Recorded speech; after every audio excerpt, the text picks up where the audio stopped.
விஜய் வந்து ஆஃபீஸ்க்கு போகிறாரு. அப்போ தாத்தாவும் கூட வந்து ஆஃபீஸ்க்கு வராரு. தாத்தா கிட்ட வந்து விஜய் வந்து ஒரு முக்கியமான விஷயம் பேசணும் தாத்தா அப்படி சொல்கிறாரு. என்ன விஷயம்ப்பா அப்படின்னோடனே, இல்லை தாத்தா சைட்டில் ஒரு சின்ன பிரச்சனை. என்ன பிரச்சனை அப்படின்னோடனே ஐயப்பன் வந்து வர வைக்கிறாரு. ஐயப்பன் வந்து என்ன பிரச்சனை அப்படின்னு சொல்கிறாரு. சார் இந்த மாதிரி வந்து இன்ஜினியர் இல்லாத பற்றாக்குறை தான் சார் காரணம். நம்மக்கிட்ட ரொம்ப போதுமான இன்ஜினியர்ஸ் இல்லை. என்னப்பா சொல்கிறீங்க திடீர்னு அப்படின்னு. ஆமாம் சார், ஆல்ரெடி இருந்தவர் வந்து வேற இடத்துக்கு மாற்றிருக்கோம். நம்ம சைட் அதிகமாக எடுத்ததால இப்போ கொஞ்சம் காம்ப்ளிகேட்டாக இருக்குது சார் அப்படின்ற மாதிரி சொல்கிறாங்க. சரி விஜய், அப்படின்னா இன்டர்வியூ கால் எடுங்க. இன்ஜினியர்ஸ் எத்தனை பேர் தேவைப்படுறாங்கன்னு பார்த்து எடுத்துருங்க அப்படின்னோடனே, தாத்தா உங்ககிட்ட அது விஷயமா தான் பேசணும் அப்படின்னோடனே, சரிங்க சார் நான் வந்து கிளம்புறேன் அப்படின்னு சொல்லிட்டு ஐயப்பன் கிளம்புறாரு. ஐயப்பன் ஒரு நிமிஷம் இருங்க அப்படின்னு சொல்லிட்டு, சீக்கிரமாகவே இன்ஜினியர் கால் வந்து நான் சொல்கிறேன் அப்படின்னு சொல்லிட்டு சொல்லி அனுப்புகிறாரு. சரிங்க சார்ன்றாரு. சொல்லு விஜய், என்ன விஷயம், இந்த விஷயமா என்ன பேசணும்? அதான் நான் சொல்லிட்டேனே வந்து எடுக்க சொல்லி, நீ தானேப்பா எல்லாம் பார்த்துக்கிறேன், இந்த விஷயமா எதுக்கு எங்கிட்ட பேசுகிற அப்படின்னோடனே, இல்லை இல்லை தாத்தா உங்ககிட்ட தான் ரொம்ப முக்கியமான விஷயத்தை பற்றி பேசணும். இந்த இன்ஜினியர் எடுக்கிற விஷயமா தான். என்னப்பா சொல்கிற? உங்களுக்கே தெரியும்ல, காவேரியோட அந்த செகண்டு அந்த ஃபேமிலி வந்திருக்காங்கல்ல. ஆமாம், அவங்க சித்தி ஃபேமிலி. அவங்க ஃபேமிலியில் ஒரு பையன் இருக்கான், பார்த்துருக்கீங்கல்ல? ஆமாப்பா, அந்த பையன் கூட ஏதோ நதி பேர் தானே வரும். ஆமாம், கிருஷ்ணா.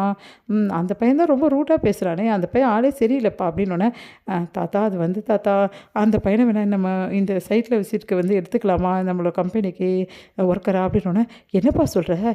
அந்த பையனுக்கு இதை பற்றிலாம் என்ன தெரியும் அப்படின்னா, இல்லை அந்த பையன்கிட்ட கேட்டேன், சிவில் இன்ஜினியராக, அதனால் அந்த பையனை நம்ம எடுத்துக்கலாம் தாத்தா. இப்போ வந்து அவங்களுக்கு பிரச்சனையே பணம் தானே. இப்போ அந்த பையனுக்கு வேலையும் கொடுத்துட்டு அதே டைமில் நம்ம பணமும் கொஞ்சம் வாங்கி கொடுத்துட்டோம்னு வச்சுக்கோங்களேன், கண்டிப்பாக அவங்க வீட்டு விட்டு போயிடுவாங்க. அதுக்கப்புறம் இந்த பிரச்சனையும் தீர்த்த மாதிரி இருக்கும் அப்படின்னோடனே, அந்த பையன் ஆளே சரியில்லைப்பா, அந்த பையன் பேசுகிறது தோரணை எதுவுமே சரியில்லையே அப்படின்னோடனே, வறுமை தான் தாத்தா காரணம். வறுமை இருந்ததுன்னா அப்படி தான் தாத்தா இருப்பாங்க. அவங்க பிரச்சனை அப்படி இருக்க போல் இருக்கு.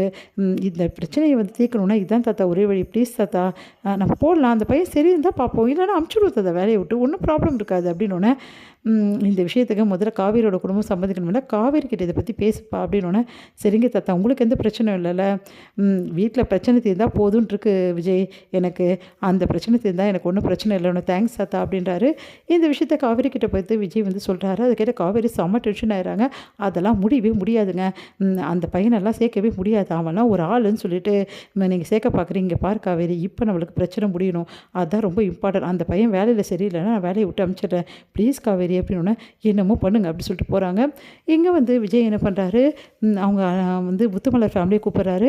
என்ன தம்பி என்னை கூப்பிட்டுருந்தீங்க அப்படின்னோடனே, இப்போ பாருங்கள் உங்களுக்கு என்ன பிரச்சனை இப்போது, வருமானம் இல்லை, அதே டைமில் உங்கள் பையனுக்கு வேலை இல்லை, அதுதானே பிரச்சனை. ஆமாம் தம்பி, அதுதான் பெரிய பிரச்சனை. உங்கள் பையனுக்கு வேலை கொடுக்க நான் தயாராக இருக்கேன், என் கம்பெனியில் இன்ஜினியர்ஸ் வந்து தேவைப்படுறாங்க, இதுக்கு உங்கள் பையனுக்கு சம்மதமாக மட்டும் கேளுங்க. என்ன தம்பி இப்படி சொல்லிட்டீங்க?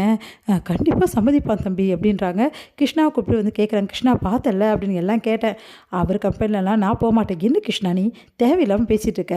அவர் கம்பெனியில் போகிறது எவ்வளோ பெரிய விஷயம், எவ்வளோ பெரிய விஷயத்தை அவர் பண்ணுறாரு. இங்கே பாடுறா, வேலை இல்லாமலாம் நீ இருந்தீன்னா நான் இப்படியே அவமானப்பட்டுலாம் இருக்க முடியாது. நீ வேலைக்கு போயிட்டீங்கன்னா நம்மளுக்கு ஒரு சம்பாதியம் வந்துடும். அப்புறம் என்ன, இருக்கிற பிரச்சனைலாம் ஈஸியாக தீர்த்துடலாம், கடனையும் தீர்த்துடலாம்டா, சொன்னால் கேள்றா. இப்போ ஒத்துக்கலைன்னா அப்புறம் அவ்வளோதான் கிருஷ்ணா உனக்கு அப்படின்னு சொல்லிட்டு முத்துமலர் வச்சுருத்தோன்னே, என்ன பண்ணுன்னு தெரியாமல் கிருஷ்ணா யோசிக்கிறாரு. கிருஷ்ணா வந்து, என்ன கிருஷ்ணா சொல்கிறீங்க, உங்களுக்கு ஓகே தானே அப்படின்னோடனே நான் அப்படியே பார்க்குறாரு. இங்கே பாருங்கள், நீங்கள் கண்டிப்பாக உண்மை தானே சொல்கிறீங்க, சும்மா எங்ககிட்ட போய் சொல்லி எங்களை அனுப்பலான்னு ஏதாவது முயற்சி பண்ணலையேன்னொன்னே, இங்கே பார் உனக்கு அப்பாயின்மெண்ட் ஆர்டரே நான் கொடுக்குறேன் போதுமா, அதுக்கப்புறமா எந்த பிரச்சனையும் உனக்கு இல்லைல்ல அப்படின்றாரு. எதுவும் இல்லை அப்படின்னோடனே, இதெல்லாம் கேட்டு வந்து காவேரியோட குடும்பம் எல்லாருமே அதிர்ச்சி அடைகிறாங்க. காவேரி கிட்ட என்னடி இதெல்லாம் அப்படின்னோடனே, பிரச்சனை தீர்க்க வேறு வழி இல்லைம்மா அப்படின்னு சொல்லிட்டு சொன்னோன்னே என்ன பண்ண திறமை தவிக்கிறாங்க.